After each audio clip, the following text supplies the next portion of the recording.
Greetings, brothers and sisters from the four corners of the world. I hope everyone is having a blessed morning, afternoon, evening in your respective land. All right, we have another wonderful lesson about the power of salvation. All right, so last last lesson we kind of I skipped over Psalms 18, went to 34 and 18, read the whole chapter really, and Psalm 68 and 19. So today will be an emphasis on Psalms 18.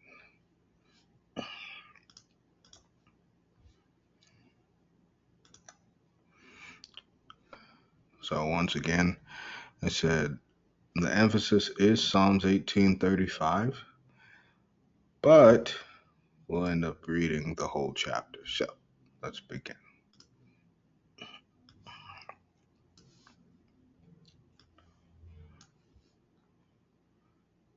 It reads, Psalms 18:35, Thou hast also given me the shield of salvation, and thy right hand hath holden me up, and thy gentleness hath made me great.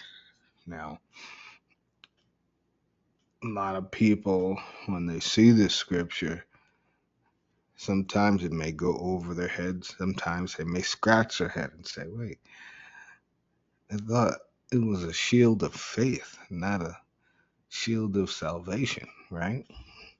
And in Ephesians 6, it says the shield of faith. And then it says the helmet of salvation, right? So which one is it?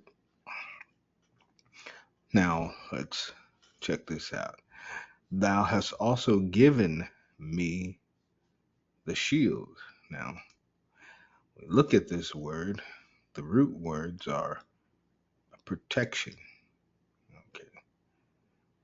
Now, yes, a shield can be protection, but let's pay attention to this word here, a defense.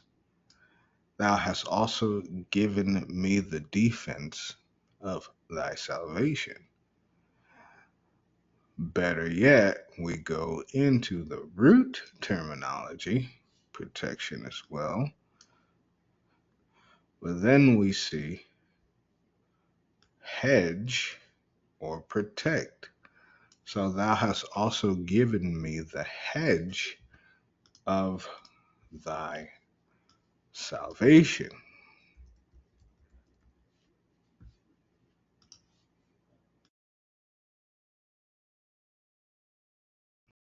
So we see hedge refers to what?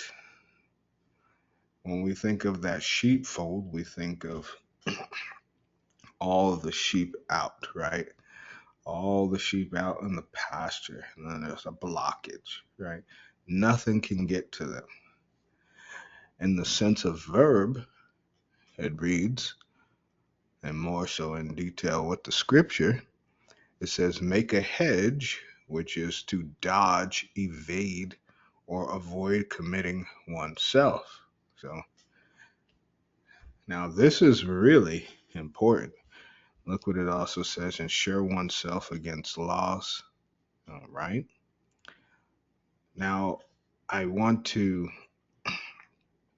really check out these words. Okay. And this is going to get juicy. All right. So, dodge. So, we know hedge is the protection, it's surrounding, right? Like a barricade. Dodge. Go this way and that in speech.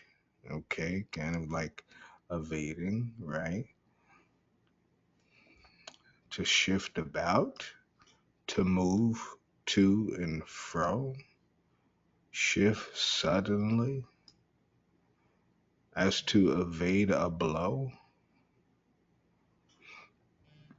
a sudden shift, by a sudden shift of place to evade something, by a sudden shift of place, swindle, playing tricks with, and obviously the Most High doesn't do that. So what does he do? He allows us to start suddenly aside or shift suddenly. And this is the Most High's expertise, shall we say, to help his his lowly, his those who are broken and of a contrite spirit, to evade the final blow that will devastate them. All right. Now, this is why it says to evade that blow. And sometimes it's to evade something by or evade by a sudden shift of place. So this means changing locations. How many people knew that changing locations, being a pilgrim, is actually for your own safety? Opposed to what Satan in the world tells you, get the house with the white picket fence and you're just stabilized.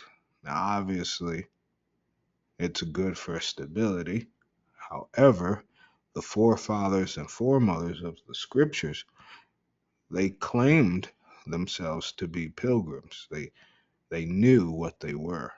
Okay, they were there in the world, traveling, doing the will of the Most High. But anywho, Most High's expertise to help all the righteous evade a blow that will devastate their faith, that will devastate them.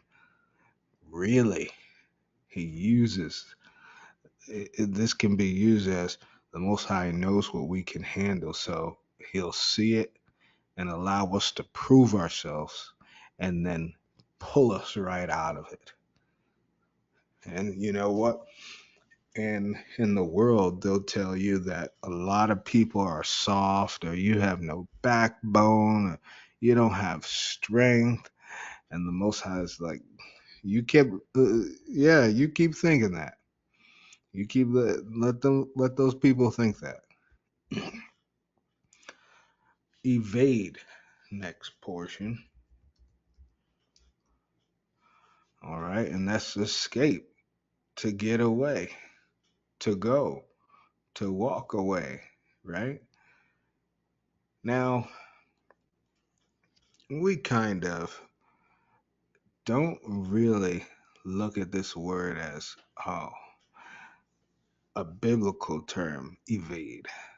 But really, once you think about it, this is what the Most High is telling. Thou hast also given me the hedge of thy salvation, the way to escape. You see, the sudden shift in location, right? How beautiful is the Most High? How beautiful is the Most High, right? And then the biggest part that stood out to me was to avoid committing oneself. Now we sit there and think, right? What does it mean to commit? And this is something really interesting, right? To unite, connect, combine. Okay. Now, in some sense, it means to release. Think about that. But when we think of commit, we think of commitment. Okay. Now, follow me here. Follow me here. Going back. Avoid committing oneself.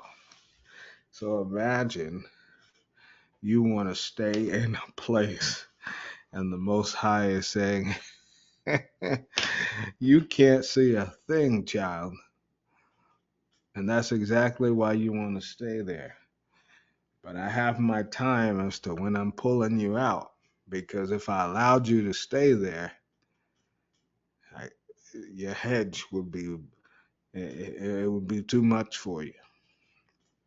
I want you to think about this now. Truly, I want you to think about this.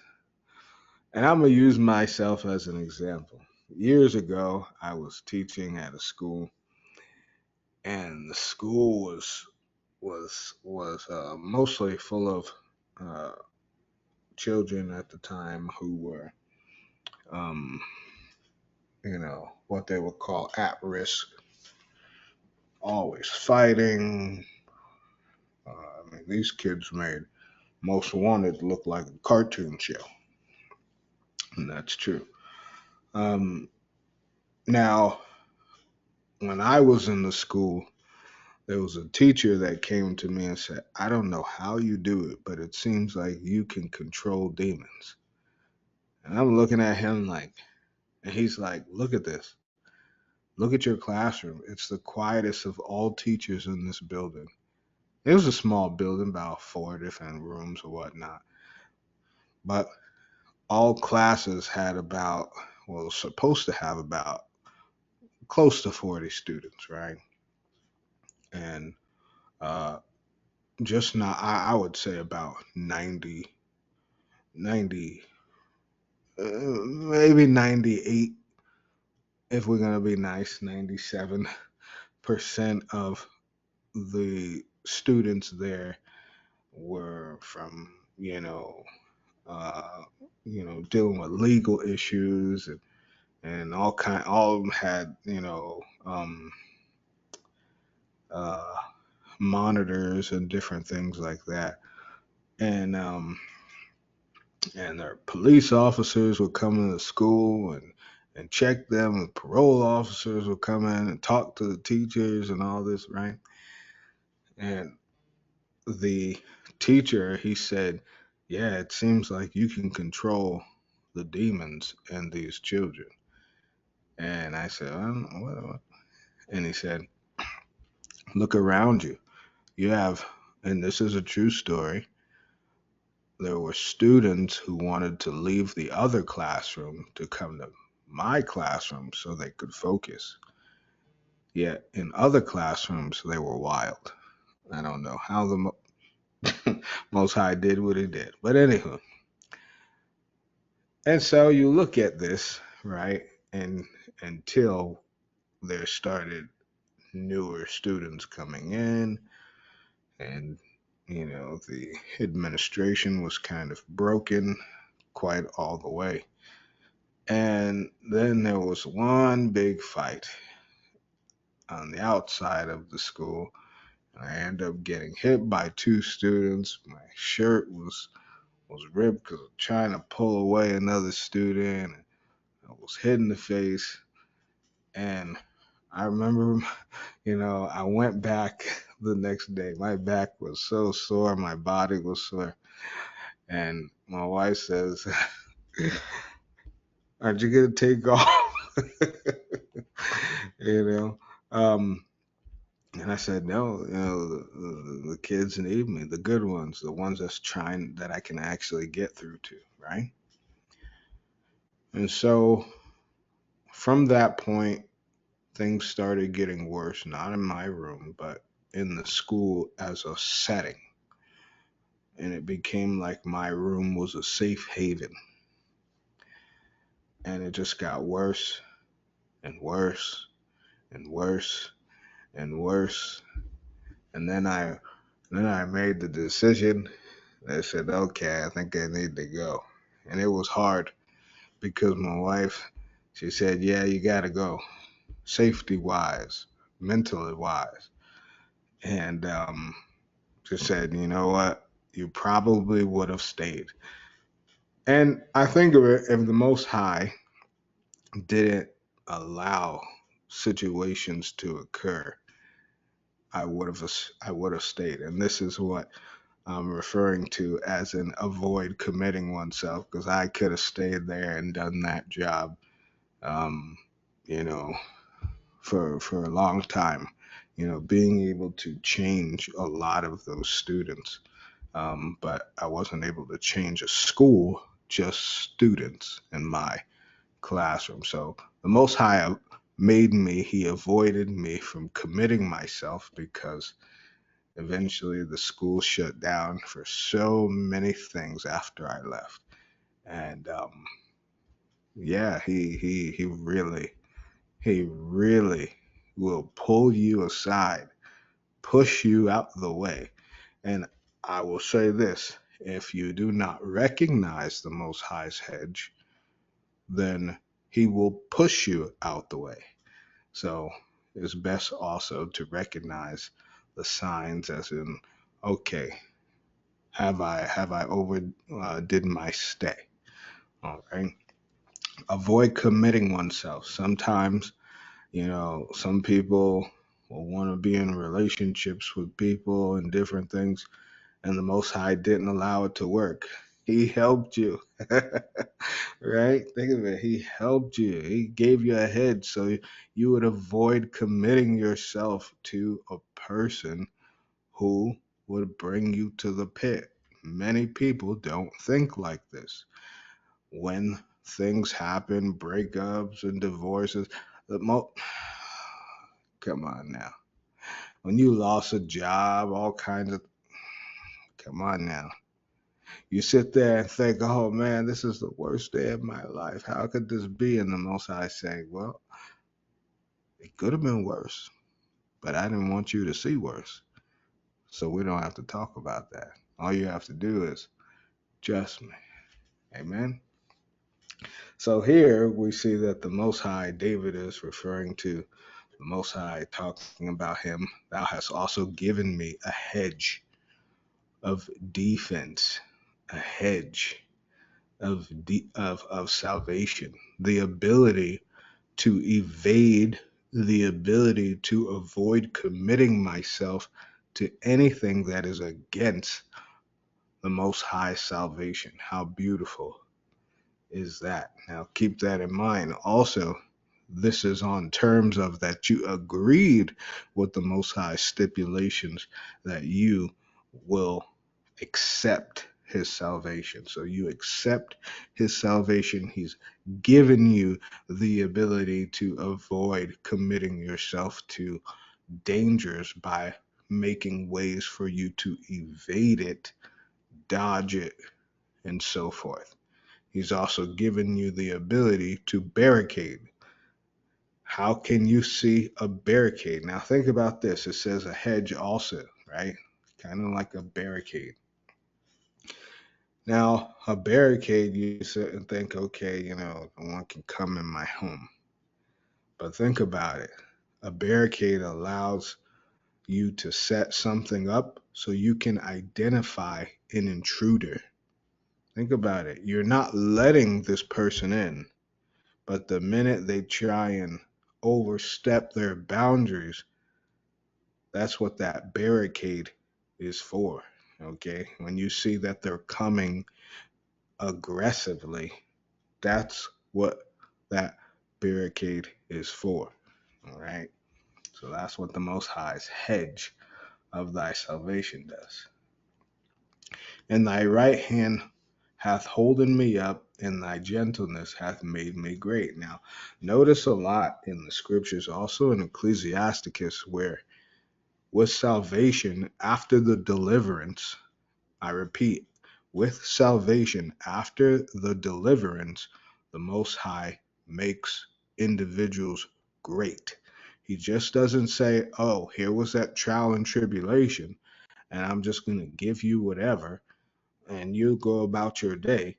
He's like, no, I'm going to give you what you earned because you stood firm for me, right? You accepted my salvation.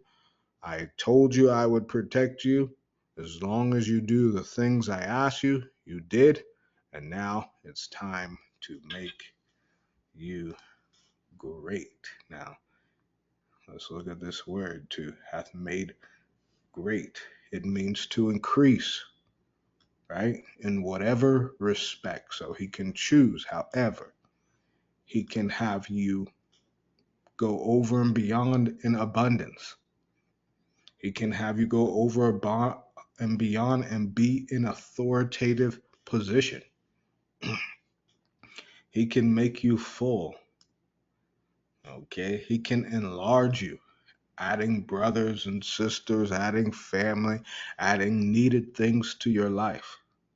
And when enlarge, we think of family, we think of close friends, we think of a bonding. Why? Because abundance is usually of things, right? But that enlarge is different. Just like the increase is of things, not people. Okay. And to multiply, this is people as well, to nourish. So here the Most High store, and this is the accessibility to have means for your needs on an everyday basis. This is what the Most High is saying. This is what David is saying. The Most High has made him great after he's pulled him away. Okay, after he's helped him with that hedge. All right, and this is the idea of projection. So here's where physics comes in. You shoot, Most High holds the arch back, and then he shoots as high. But you see, the Most High's bow never goes down. So this is just straight up. The Most High is elevating individuals. Now,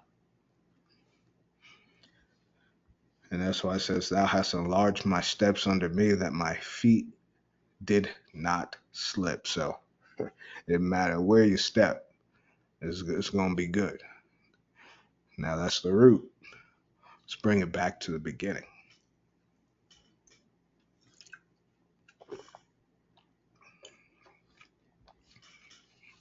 It reads, verse 1, And he said, I will love thee, O Lord, my strength. The Lord is my rock and my fortress, my deliverer, my God, my strength, in whom I will trust, my buckler and the horn of my salvation, my high tower. Now, there's a lot here. My goodness. It's beautiful. But there's a lot. So, let's look at this. The Most High is our rock. All right. Now, it means to be lofty. Okay. Now, when we sit there and think of rock, we know it's a stronghold. You may ask in detail what the stronghold is and why it's important. It's a place of security, fastness. So when he says the Lord is my rock, he says the Lord is my what? Fastness, my place of security. He is my refuge. Okay. Then we go to the Lord is my fortress. You see, fastness, but castle, my defense. Okay, now it says you see the words be hunted, net, snare. Think of the Most High as this. If someone is looking to capture you or to throw a snare, a trap, trying to trap you, the Most High is the one who will allow that person to set a trap so they fall into that trap, knowing that it will never get to you because he won't allow it to. All right? Very important to understand. And then my deliverer. We understand helping those escape. And look what this says, to slip out. Notice how when you ever see those people go into those geysers and those holes in the ground and go into those oceans underground and the rocks, and you're like, whew, that's a tight spot. And you got to be super skinny to get up in there, and they got to put their arms up and all kinds of things, right? And that's how we slip out with the Most High. We slip out right through there. And sometimes they got to go nice and slow, and they go right through to the other side. And it's like you say claustrophobic. Let me see something. Let me try and get a visual for y'all. Um,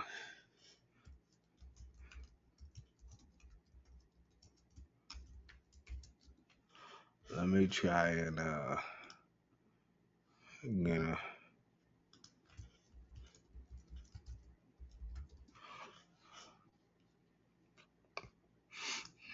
let me try and get a visual for y'all. Yeah, I wanna. This is perfect. Yeah, and Most High forgive me, but I do think these people are crazy. But and I think my personal opinion is I think that individuals like to play with death, but um, I'm just giving an example here. All right. So this is how tight it means. All right. Remember those people you see, they got and they can only move their hands up and they're just going down and, just like this, right? This is to the right here. This is how the Most High helps us slip right on out. And you may wonder, and it's crazy because if you sit there and evaluate and examine the scriptures, you understand how the Most High operates. So he's going to wait for that perfect time where you feel tight, and then he's going to wiggle you right out. He's gonna wiggle you right on out. All right. So the Most High, he only rescues with awe in mind. Like, oh wow, ooh, whoa, that's the Most High. He wants that reaction. He wants us to jump up. And remember at the end of Pursuit of Happiness, where he was just crying that he got the job. That's how the Most High wants you to celebrate when he pulled you out of that tight situation. All right. It says, "My God, my strength, my strength." Okay. Now, this is really interesting, right? Because, you know, I think a lot of people in the world now, they they really discredit the Most High and take the strength for themselves. So, for example, people will say when they've been through things, oh, well, uh, you know, if I didn't do this, I wouldn't be here. And yeah, but it's also tricky because a lot of people say if it wasn't for God, I wouldn't be here. Now, for the simple minded or the unlearned person, they're going to believe that that person is of the Most High because they don't know the Most High. They haven't read the Most High standard, his stipulations, the scriptures, to understand what the Most High expects of us for us to say, oh, if it wasn't for the Most High. Because anyone could say if it wasn't for the Most High. But you can't say if it wasn't for the Most High and then living a life contrary to what the Most High wouldn't bless, right? And we can always confirm that through scriptures. So, strength. What is strength? Understanding that no matter what certifications you may hold, no matter what credentials you may hold, uh, whether you hold a credential or not, no matter how much willpower and how much motivation you have, but just to understand that if I did not have the Most High, I would not be in the circumstance or the position that I'm in now. That's strength. Strength is understanding. Okay, think of it like this, right? You go into the gym and you lifting weights. So anyone who ever took a supplement, they gonna understand this. You go into the gym, you lifting weights, after you just eating good, whatever. But you go into the gym and you try and lift weights and you're like, man, this is gonna take me a long time.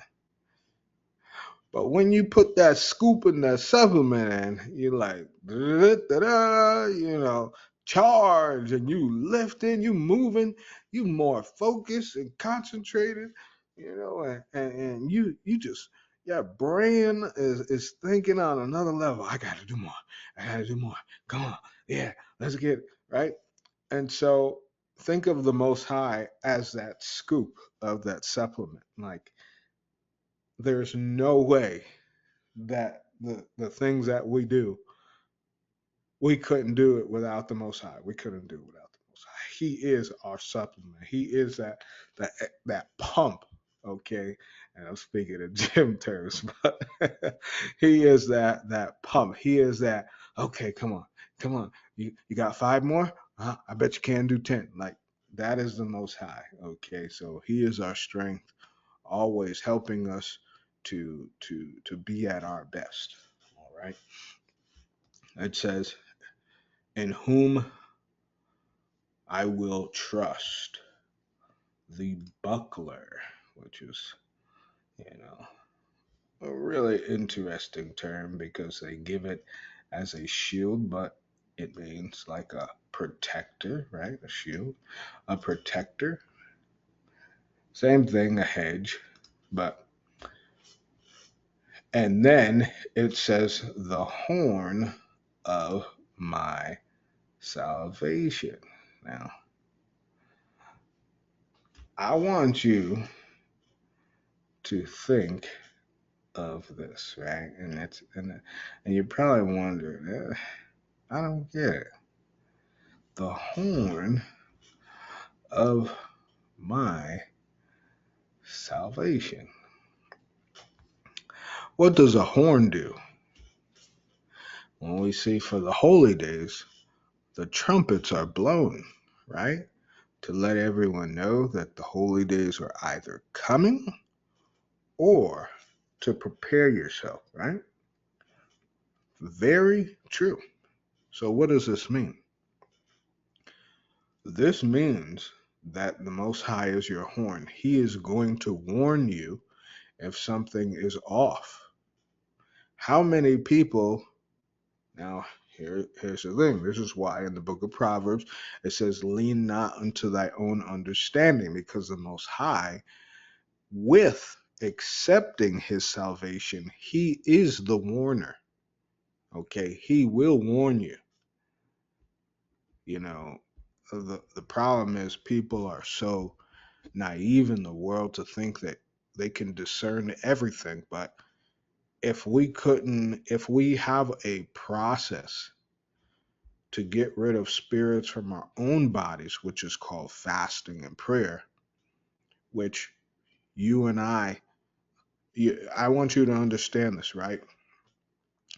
Fasting is so powerful, okay, that it has nothing to do with us, yet all we do is abstain from food and water. Like, think about it.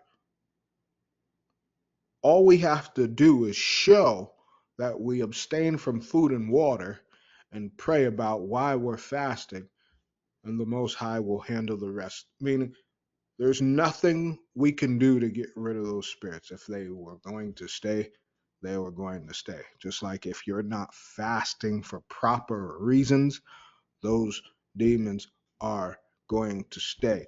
And they may just welcome more, right? Because they understand what fasting is. They understand how fasting casts them out. So if you're not fasting properly, they may just invite others since you're an open vessel. But anywho, keep that in mind. Fasting has nothing to do with us. That is where we surrender our body to the Most High. Think about it. But yet, He cleans our temple, He cleans our mind, our focus, heals our body. Wow. And casts out spirits. Come on now. Come on, y'all. The horn of my salvation, my high tower. The high tower. Now, think about this. When you sit there and say that the Most High is your high tower, you are asking the Most High to be your watchman. You are asking the Most High to be your lookout. But how many never look up and say, Most High, am I good? Is it safe to go this way? Should I go this route? Are you sure, Most High? I mean, I know what my flesh is telling me, but you're the one in the tower. You're the one who can see over all. I need your stamp of approval, not my stamp of feelings, which many people in the world tend to do. We tend to use our feelings as a stamp of approval. Oh, I feel. Oh, the Spirit said this. Oh, I feel. I feel that this was the right thing to do. Well, what was it? It was one of the prophets again. One of the same prophets. I think it was Prophet Zephaniah, but he spoke about fasting and he spoke about, I think it was an Apocalypse of Zephaniah or Zechariah. I could be wrong, but I believe, I want to say it was Zephaniah, the Apocalypse of Zephaniah, where he stated that your soul will know if it's in the wrong place, if it's doing the wrong things. Your soul will know. It is connected to your feelings, your mind, which means if you are feeling, per se, convicted, that's because your soul is agreeing with whatever message you are hearing or those feelings. Like, hey, you know you shouldn't be doing this, but see what I'm saying? You know you shouldn't be there, but oh boy. Most High is a tower. He's air traffic control. Oh, whoa, whoa, whoa, hold on. Don't go that way. Go this way. Come on, he's ground control. He's over the ground control. You and I are ground control. We think that we can see everything from the ground. Air traffic control's like, nope, I see it. I see it. Be careful. Watch your step. Walk around. Walk around. The other way. No, no, no, not that way. The other way.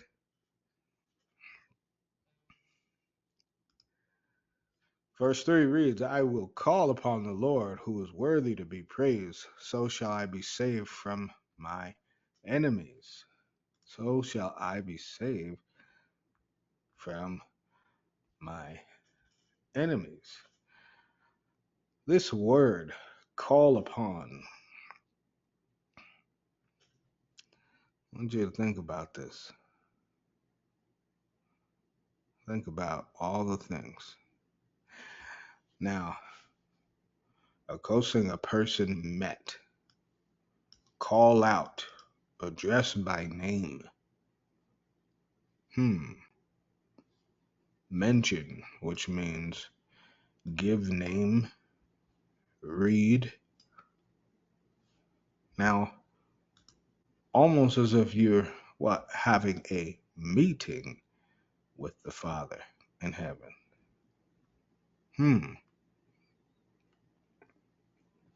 Now, pay attention to it says to encounter. So I will encounter, I will meet with the Most High.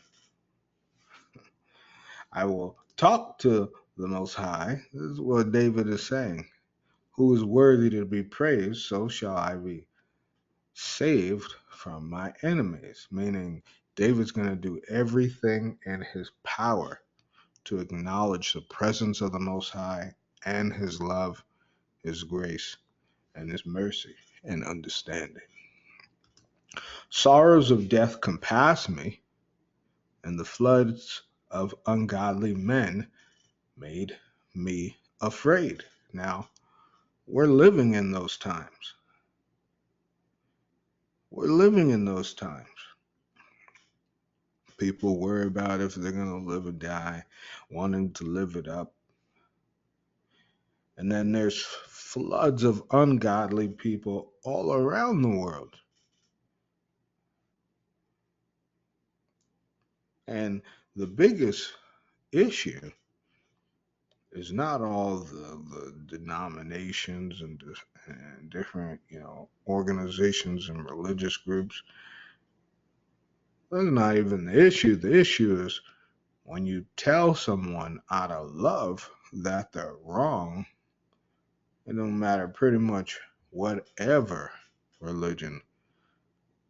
They want to deny you. They want to get physical with you. They want to tell you you're of the devil. So floods of ungodly men,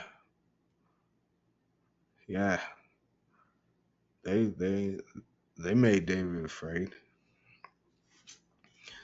It says the sorrows of hell compassed me about. Snares of death prevented me. Now think about this. Think about this, y'all. Okay, a rope as far as a noose. Okay, sorrow. What's this word? Sorrow, right? Think about that.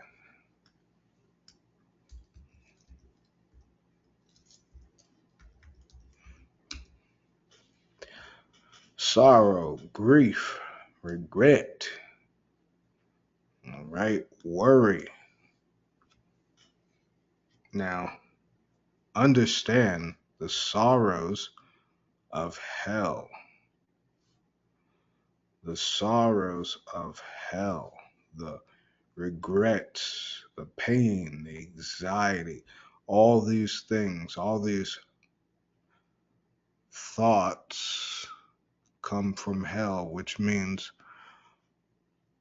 the call of the void, just like we showed you in the previous lesson. David went through this. David was saying, I'm hearing the sorrows of hell. I'm hearing them whisper terrible things to me. I'm hearing them tell me to do terrible things. Come on now. People who read the scripture didn't even really understand it all. Come on. The sorrows of hell compassed me about. The snares of death prevented me. What did the snares of death prevent him from? Now, look what this means. Not only does this mean, we went over this world in this sense, not only does it mean to disappoint, but it says meet usually for help. So, hell, the thoughts, the sorrows of death, the snares of death in hell, they prevent people from getting and accepting help. Wow. So it is a sorrow of hell for people to have no accountability.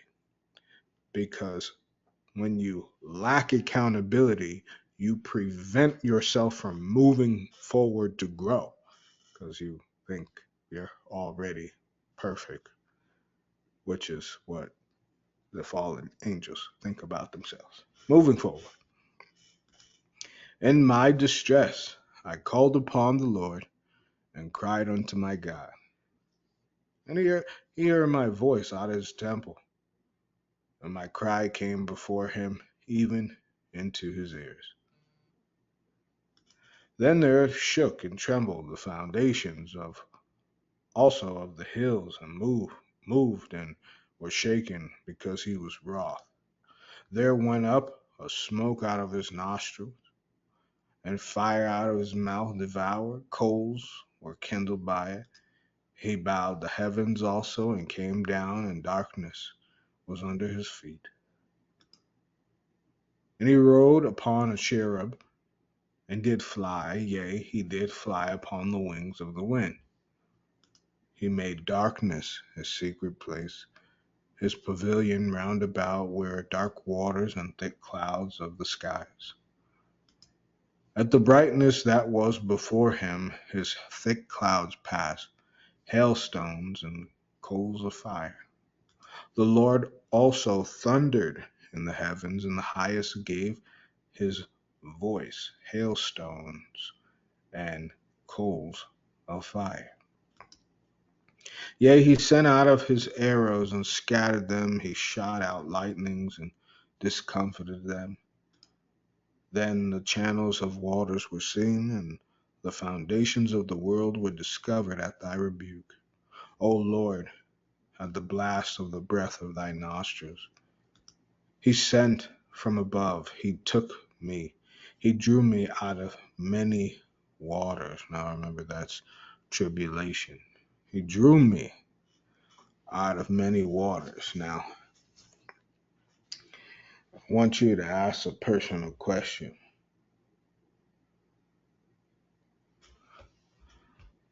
How many waters has he driven you out of? How many waters has he driven you out of? He delivered me from my strong enemy and from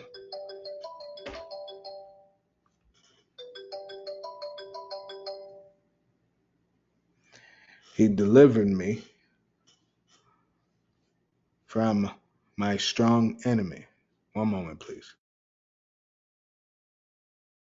Thank you, brothers and sisters, for your patience in that brief pause. All right. It reads, he delivered me from my strong enemy and from them which hated me, for they were too strong for me. Now, think about what we just read, right?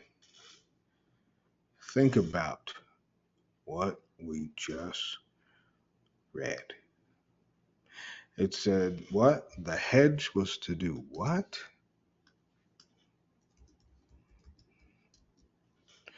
The hedge. The hedge was to make sure that we do not avoid committing ourselves. Now keep this in mind. The enemy. What kind of person is an enemy? Who is someone who hates you? Let's take a look. And you didn't think it would be here in this strong area, right? Now, to be alert or mentally encouraged, right? Now, this works on both sides, as evil will be alert. What does it mean to hate? Right? It says, he delivered me from my strong enemy. He delivered me from my strong enemy.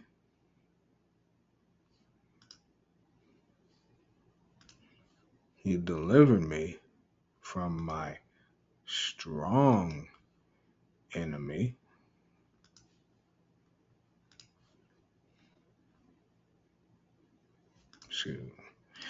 He delivered me from my strong enemy, hating. To hate, to be hostile. Let's look it up, right? Hate.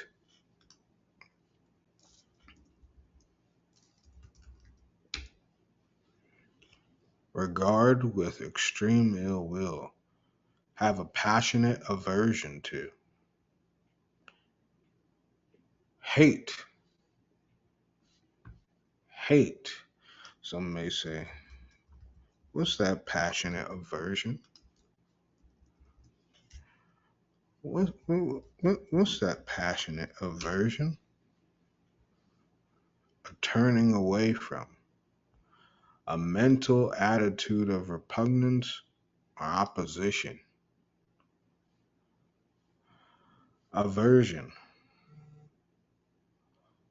From what? Turned away, backwards, behind, to turn away, avert. Also another term, averse. Turned away in mind or feeling, disliking you, being antagonistic, not paying them any mind to what you're saying, or even to themselves for that matter. To avert, these are averted people, aversion, right? Turning away. Their goal, the people who hate you, they'd love you if they turned you away. They want to turn you away from the Most High. They want to drive you away from the Most High. They want to alienate you from people. Wow. Now, alienate comes with two terms. I must share this, right? There's alienate and then there's segregate, okay? There's alienate and then there's segregate. Segregate means, and people get a bad, connotation for it, but I would like to be segregated, righteous with the righteous. Those flaming hot and enjoy sin, be on the sinning side. Hey, two sides, right? Alienate is to what? Make us strange in feelings or affections, to make another's. Part with, now check this out, to set at variance. So they're trying to do something here to cause someone to break away, to what? Be different, make estranged. Now we're going to go into those two terms, estranged and variance. And many people think of the word estranged as, you know, other things, but estranged. They like the people distant from those they could help. Think about that. Think about that. Okay. But then you see it's separated and hospitable, right?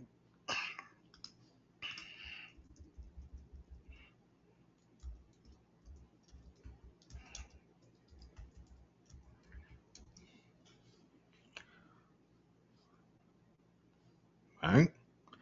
Not hospitable, right? Not kind to other people. They want you angry, just like themselves. They want you to do evil with them, right?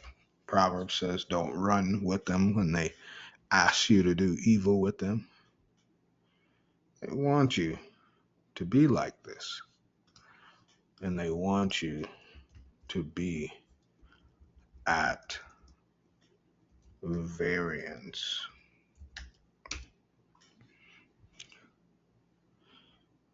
They want you to be doubting all the time. They want you to be hesitant all the time. They want to point out discrepancies or inconsistencies. Notice these are also the things that David said were what? strong, too strong for him. These were those spirits from hell that would go and work within people. Yeah, differences through disagreements. Come on. And you can see that variance also goes with abnormal and strange behavior, always differing or quarreling. So there's a lot going on with these enemies that hate people, like they did David.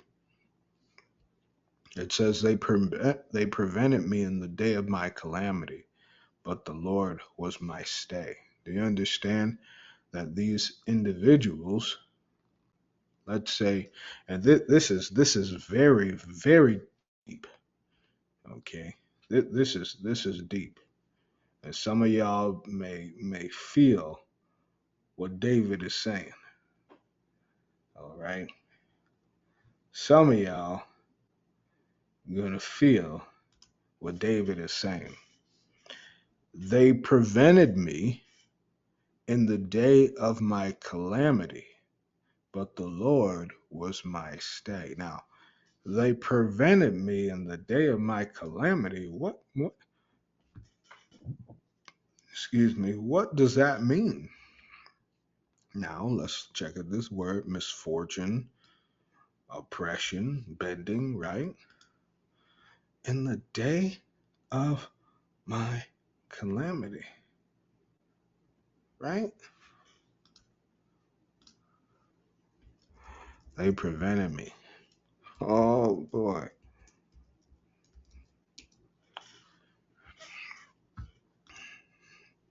And about the oh man, y'all. They prevented me in the day of my calamity. Now you may say, I don't get it. So let's focus, right? They. Who is they? They are the people who hate and despise, want to do evil, or have done numerous evil to David, right?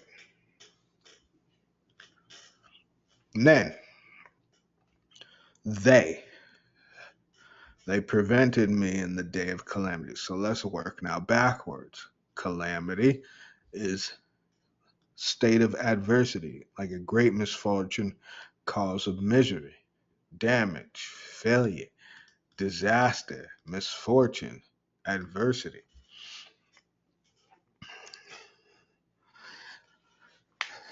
Let's say, right? Let's say your car breaks down. Okay. One day your car breaks down. And no, this hasn't happened to me. But one day your car breaks down just out of nowhere. Like you thought it was good, everything was all right before, and just out of nowhere on the side of the road, your car breaks down. And you call who you think is a friend. And they say, yeah, sure, sure, I got you, I'll help you. And so after you're finished calling the tow company, come and get your car and put in the impound, right? Or bring it to a mechanic and they say, oh, well, we got X amount of work to do and we can't, but we can keep it at the shop for a certain amount of time, but you got to pay for it to stay, right? And you say, oh, how much is the stay? How much is the stay? Oh, it's $25 a day. And you ask, okay, how long will that be? They say 5 days. Okay. And you're sitting there saying, you're contemplating, you don't know. And you're like, that's a lot of money. $25 for 5 days. And that person that you called a friend was like, I got you, right? You got to get to work. I'll get you tomorrow, knowing that your bank account is really, really low and that you can only do just for a time, right? And so the next day comes and your friend's like, oh, well, something just came up, but, you make the little payments and, I'm going to help you every now and then. And you're like, okay, great, great, great. And while this is happening, you're suffering, right? And so from 1 week, you're making little payments, goes from 2 weeks, you're suffering, you can't get as much groceries, everything, you're tight on everything, right?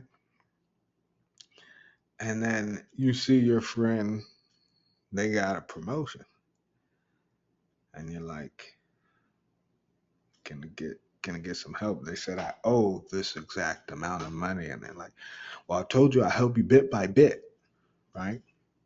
Now, what is worse?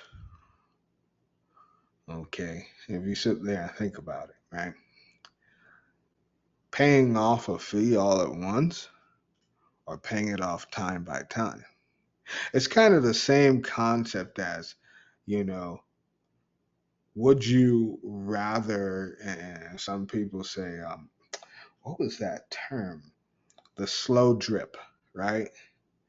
Would you rather know that you're dying, or would you rather like it be induced slowly and you feel all the pain and go through the aches and the pains?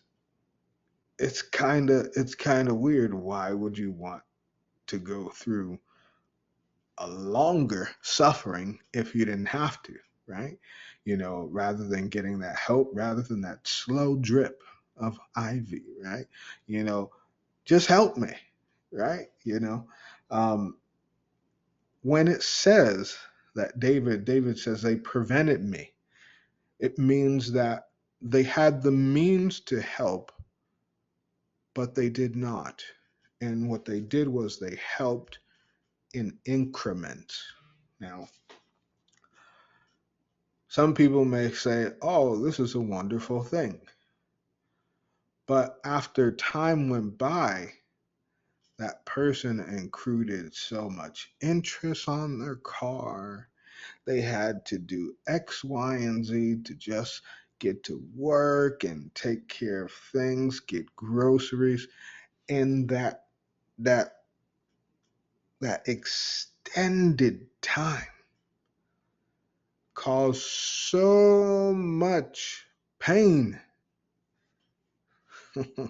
Okay, and just giving an understanding when it says the word day,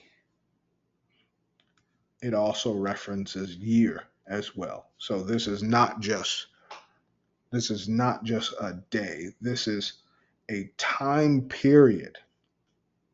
This just didn't happen once. These are seasons. These are years that these things happened. Kind of like Job's friends sitting there seeing him in a situation, and all they're doing is visiting him and bringing him, you know, a piece of bread and some food when you can literally put him in your home. But yet they're going to talk about this is what it means to prevent someone from moving forward in their time of calamity. Oh my gosh. How many of you feel like you're around people, or someone who is around someone who prevents them from getting out of a situation? In Babylon, they call that crabs in a bucket. Oh, they see one crab getting ready to get out of the bucket, and they all team up on that one crab to prevent them from freedom. Prevention. Now, let's go and look at the word calamity. I mean, prevent. shall we?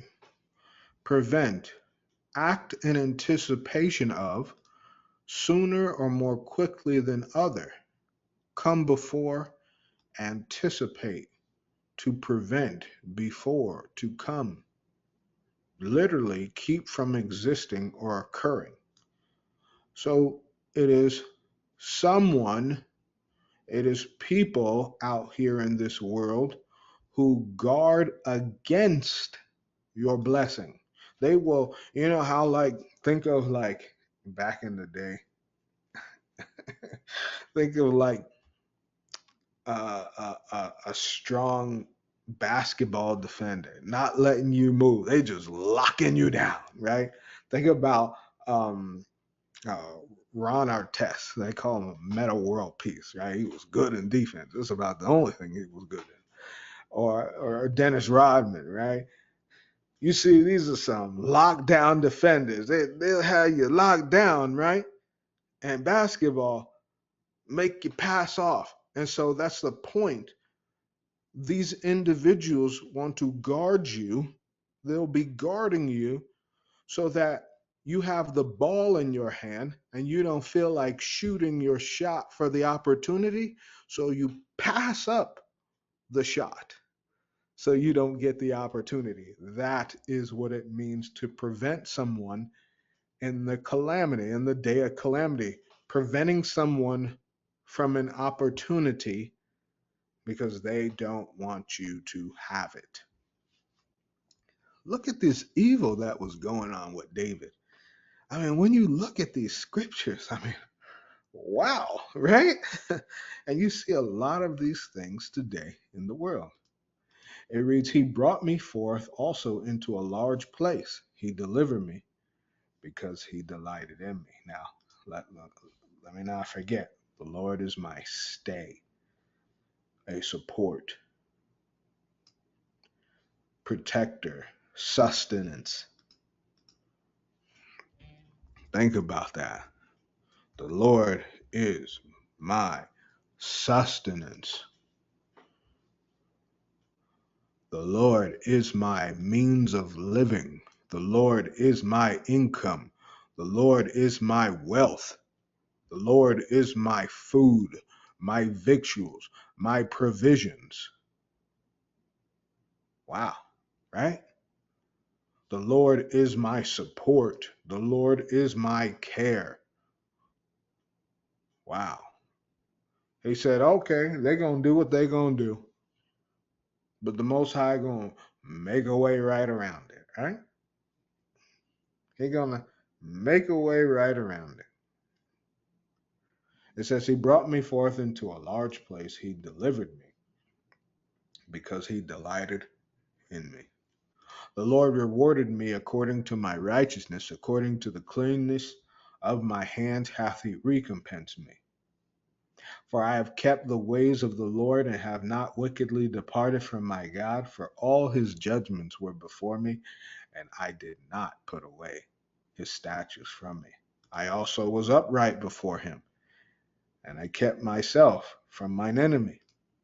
Therefore hath the Lord recompensed me according to my righteousness, according to the cleanness of my hands in his eyesight. Now, whoa, whoa, whoa. Whoa, whoa, whoa. He recompensed me according to my righteousness. What works did you do? And then the cleanness of your hands. Was that work with proper intentions? How did you do it? Why did you do it? When did you do it? Did it benefit you or did it benefit others? You see, he's looking at the cleanness. Oh boy. Oh boy. Oh boy. Look at that. Look at that. To clarify. He's clarifying. He's examining. He's saying if you're polished. He's saying if you're pure, if you've purged out those sins, right? Because we said in the previous lessons, We said the Most High, upon receiving or accepting his salvation, he asked us that we must purge out our sins. Though we are sinners on the way, okay, our sin is shedding off. All right? Ah, brothers and sisters, come on. What? It's getting real.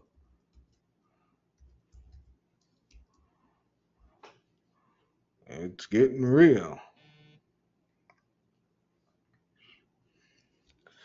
See, that is getting real. He said, according to the cleanness of my hands.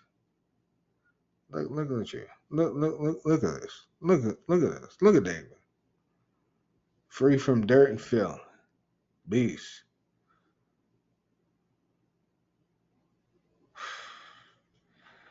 Listen. Let's move forward. With the merciful thou wilt show thy mercy. With the merciful thou wilt show thyself merciful. With an upright man thou wilt show thyself upright.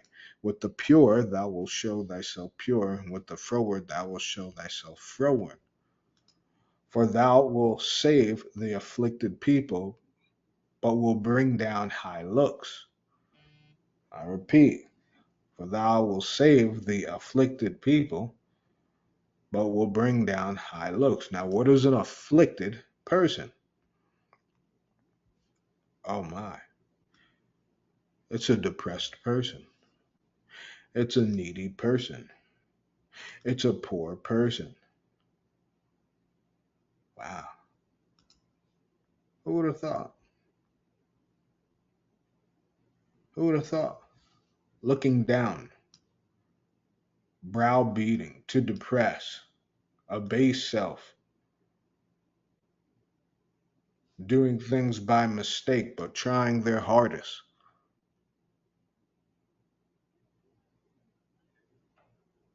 Hmm. Hmm. That's what it's talking about. It will save the depressed. Now, some people may say, "Oh, yeah, I went through that." Now, depressed can come through your own intentions, or it can come through the outside world, trial and tribulation per se. If someone, if depression, now look what it says, lowered in spirits. Obviously, we understand depression from yesterday's lesson was the call of the void, right? Where they are all in this depression. Now, if someone is in full out sin, they may get depressed and do things because they're one in full out sin. But when that spirit comes upon the righteous, the Most High saves them. Now let's look at what depress means. It means to put down by force or conquer. And that's not just conquering someone physically, that's conquering someone mentally, emotionally. We call it we call it trauma. We call it a traumatic experience, right? And it says pertaining to an emotional shock so deep as to disturb the behavior. Trauma, originally an abnormal condition of the body produced by external violence as opposed to ones caused by poison, infection, and bad habits. This is in psychology of psychic wound, unpleasant experience which causes abnormal abnormal stress, which means trauma is equated to thorns in your spirit. Gotta pull those thorns out. Gotta pull those thorns out. Now, with that being said, if you've experienced trauma and you are depressed, a depressant, depress is a what? Sedative. Now, hold on.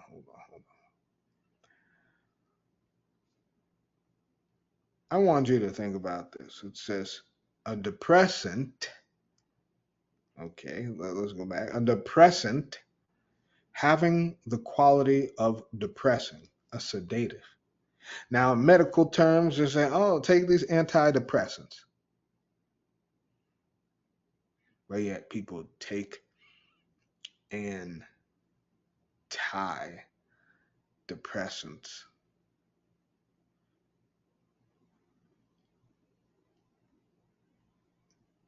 I want you to think about it now. If the words is mixed up and a depressant is a sedative to cause you to be calm and soothing,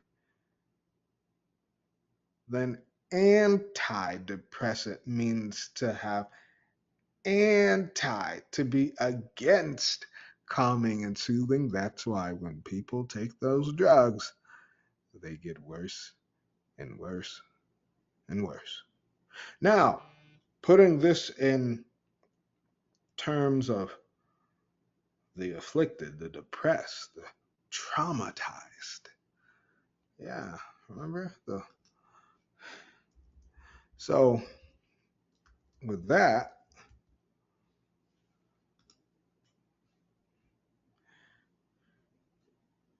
what do we learn?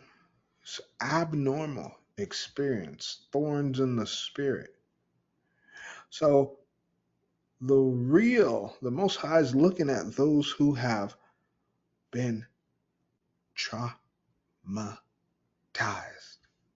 This is a emotional shock that will change someone's pattern, their behavior. And he wants to give a sedative, something to calm you. And you know what calms you? The Holy Spirit, the Most High. That's why it says he'll save the depressed, he'll save the traumatized, he'll save the depressed,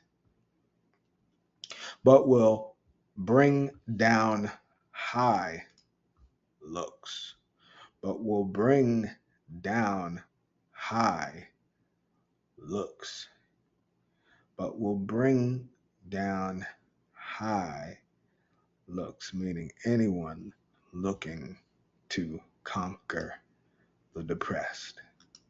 For thou will light my candle, the Lord my God will enlighten my darkness.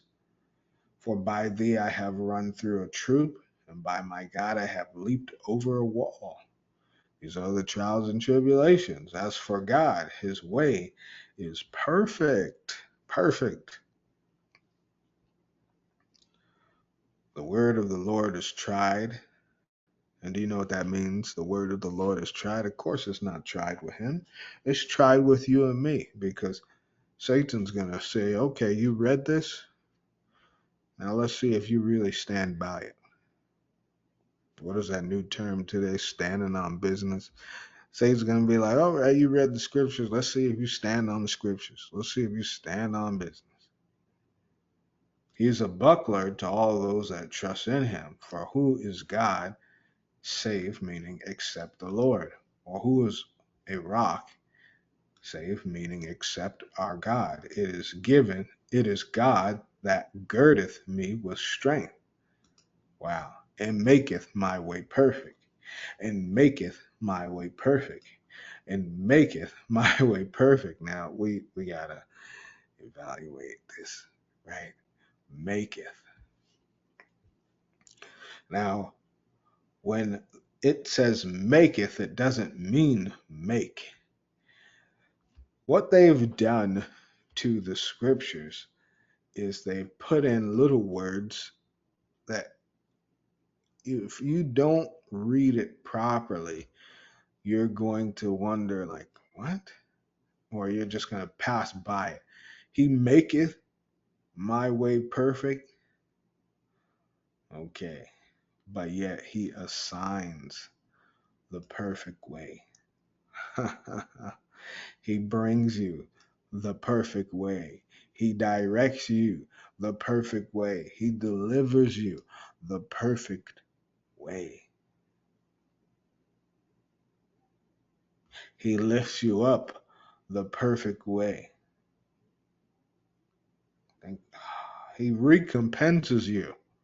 Sometimes people wait, oh, Most High, I went through X, Y, and Z. And the Most High saying, well, the Most High just storing your treasures, boy. He just storing your treasures. Like, when I give you what you recompense, I'm dumping. You ain't gonna be able to swim. You ain't gonna be able to breathe. You're just gonna be suffocate. Most High recompenses suffocate me. They're so good. You're not even gonna be able to breathe. That's how good they're going to be. So the Most High holds on for that all. Remember?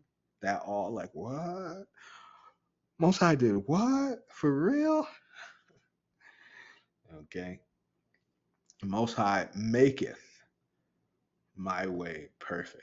He assigns our way. And sometimes we forget that. But if you are immobile, an immobile person, a stationary individual, it's going to be kind of hard for him to assign you, because if you're not willing to get up and be a pilgrim, as the scriptures tells us to be, he can't assign you to different places and different things. He can't give you other things, right? So he maketh my way. He maketh my way. He assigned my journey. He assigns my journey perfectly. Now, this perfect means in entirety, with integrity and truth. He assigns my journey with integrity and truth. Now, come on, think about this, right? What is the opposite of truth? It's a lie. So, on your journey of truth, it will expose all people who are fraudulent, all people who are liars, all people who are deceivers, all people who are thorns in your spirit. Right? Let's look at this word, thorn, right? Prickly, we know that. Think about it. Think about it. Now, what is a thorn? Anything which causes pain or irritation, that which wounds or annoys. What? What? What? We're gonna look up the words now. Wound. Now this is injuring a person. Okay. Now we understand this is hurt by violence. Okay, and it's not just physical, but it's what? Hurting someone, injuring someone mentally, physically, emotionally, spiritually. A thorn. I don't know if you really understand. I I I don't know if you understand. Annoy. Now, the word annoy, contrary to what people may believe, look what it says: to harm, hurt, injure, be troublesome, vexatious to, upset with, make loathsome, hatred, hateful, feeling of irritated, displeasure, distaste. Oh man. Oh man. So you mean to tell me troublesome, disturbed, disordered, vexatious, troubled, okay, of person's mind, mentally and emotionally agitated. So you mean to tell me that when you agitate someone mentally and emotionally, that's a demon. That's demonic behavior to mentally and emotionally distress someone, causing trouble or grief. I'm telling you, it's a lot of people going in that fire for how they treat the Most High's people all over the world, those afflicted people. He makes the ways perfect, even for them. And so, going back to that, He maketh the way of integrity, the road, the journey of integrity and truth, you will understand what a thorn is. A thorn is something that mentally or emotionally is draining, agitating, and stops you or blocks opportunity from you, or when they're around, bad things just happen. That is them and their spirits, plural, legion. That's them trying to block you and have you pass up your opportunity when the Most High gives it to you. It reads, He teaches my hands to war. So that a bow of steel is broken by my arms. And this is deep, because it says in order to war, you need that bread, that laham. Okay. Arabic hovers. All right. Anywho. All right. You need that bread to fight. Shout out to the Kelly bread makers, eh? You know, I already put in the lesson. Anywho. Um, Look at that. To feed on means to consume. And it was talking about that bread. Okay, that hands to war. But also taught them how to deal with the sword, a spear, and a sling, right? It reads, Thou hast given me the shield, and we remember what that is, the hedge of thy salvation, and thy right hand hath holden me up, and thy gentleness hath made me great. Now, holding me up. Once again, it is the Most High who will reestablish. It is the Most High who will reestablish, refresh yourself. Will help you refresh him. Thou hast enlarged my steps under me. Whoa, whoa. We went over this. Make it so that you don't do what? So that you do not slip. That my feet do not slip. I have pursued mine enemies and overtaken them, neither did I turn again till they were consumed.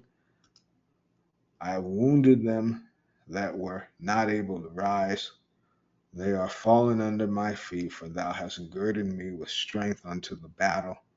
Thou hast subdued under me those that rose up against me. Thou hast also given me the necks of mine enemies. that I might destroy them that hate me. They cried, but there was none to save them, even unto the Lord, but he answered them not. Now. This is deep because it says that David said, they cried, but there was none to save them, even the Lord. So that means these were so called believers in the Most High, yet the Most High didn't answer them. Oh, come on. Oh, come on. Oh, come on. That it tell you that David was amongst followers, he was amongst believers of the Most High. Who was his enemy? That's a deep in itself. Then did I beat them small as the dust before the wind. I did cast them out as the dirt in the streets. Thou hast delivered me from the strivings of the people, and thou hast made me head of the heathen. A people whom I have not known shall serve me. Now, this is the ultimate. This is the ultimate greatness with the Most High. Now, pay attention to what David said.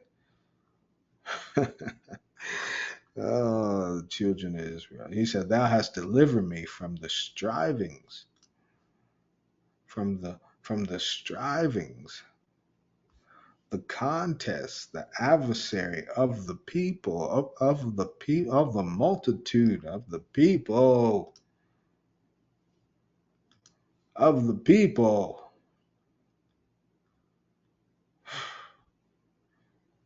Of the people. This is a congregated people. These are those of Israel, through the children of Israel.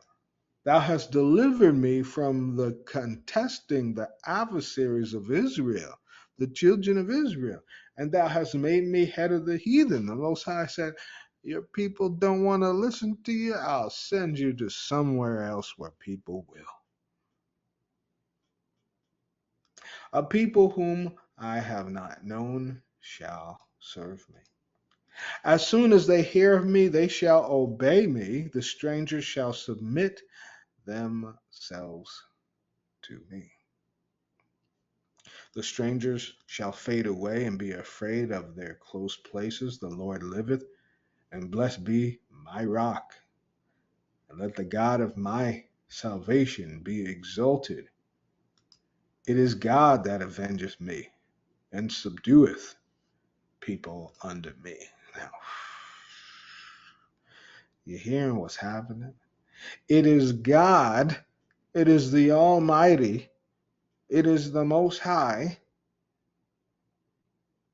who subdues people, who arranges people, who commands people, who appoints people. Wow. Under me.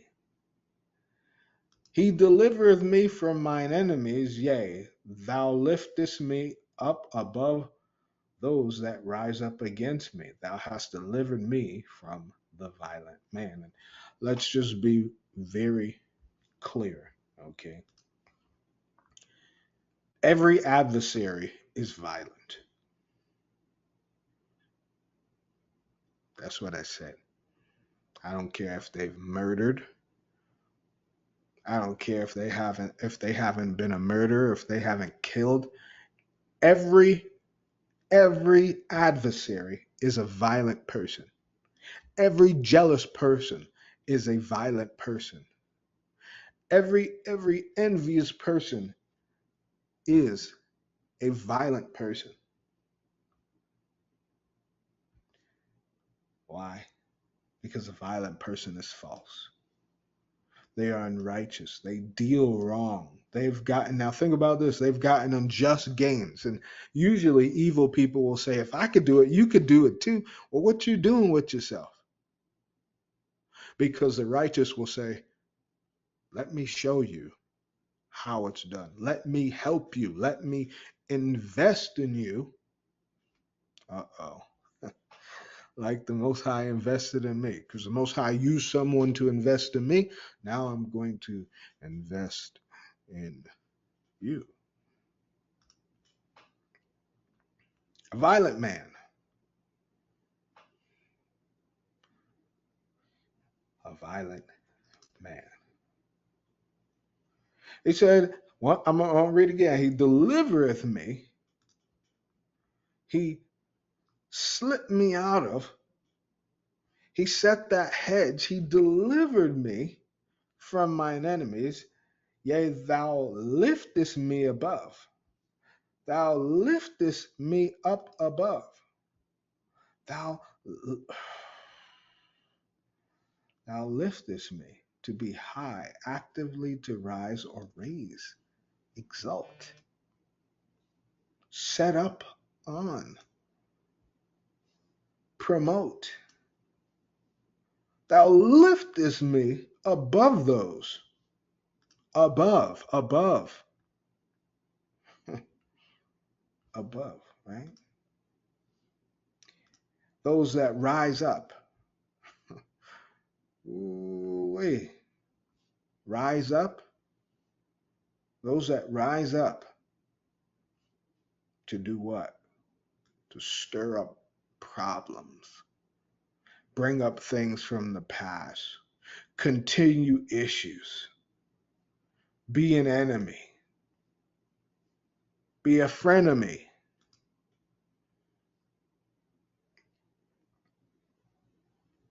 Thou hast delivered me from the violent man.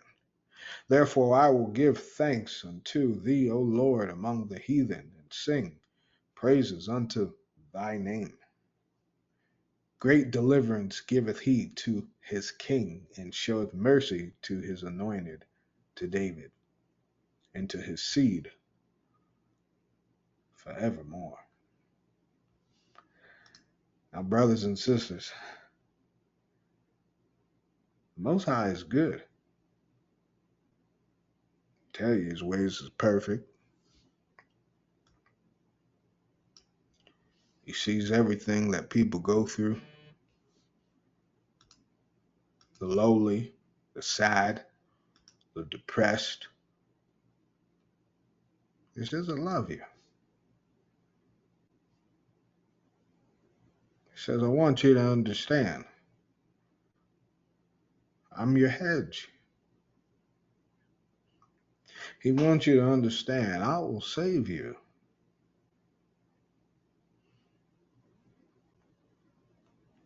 He wants you to understand. He wants you to understand the elephant in the room, those preventing you from greatness, those preventing you from being closer to him. Because it's one thing for evil to alienate you. It's another thing when the Most High says, I will separate you. I will separate you. Right?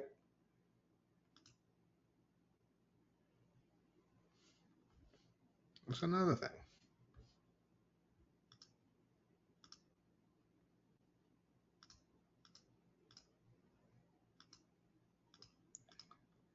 Many people don't recognize that. I mean, this is how the Most High says. He says to the Nazarites,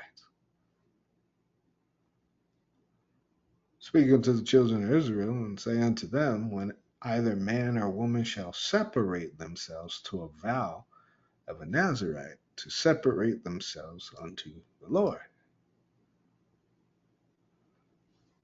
All the days of his separation, meaning there are times where, yeah, he is not allowed to come to the dead body and so forth and so forth, because all the days of his separation is holy unto the Lord. Now, when the Most High separates you, it's for holiness. When evil separates you, it's to put more thorns in you. It's to put more thorns in you.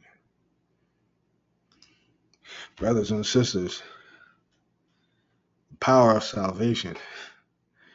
We're just getting started, but we almost finished with this portion.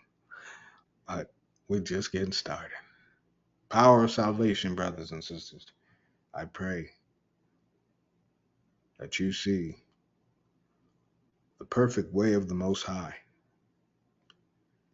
and that He allows you to recognize the thorns that you have and pull them out because the victory belongs to those who accept the salvation of the Lord. Salam.